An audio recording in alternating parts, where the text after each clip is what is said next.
أسماء زوجات النبي صلى الله عليه وسلم أمهات المؤمنين بالترتيب: كم عددهن؟ وما هي صفاتهن؟ وكيف تزوجهن محمد صلى الله عليه وسلم؟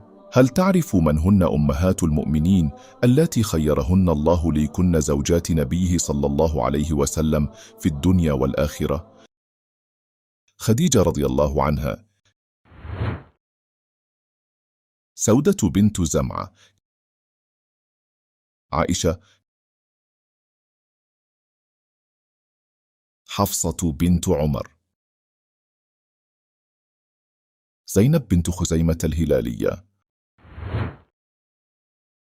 أم سلمة، زينب بنت جحش، أم حبيبة رضي الله عنها، صفية بنت حيي ابن أخطب، جويرية بنت الحارث، ميمونة بنت الحارث.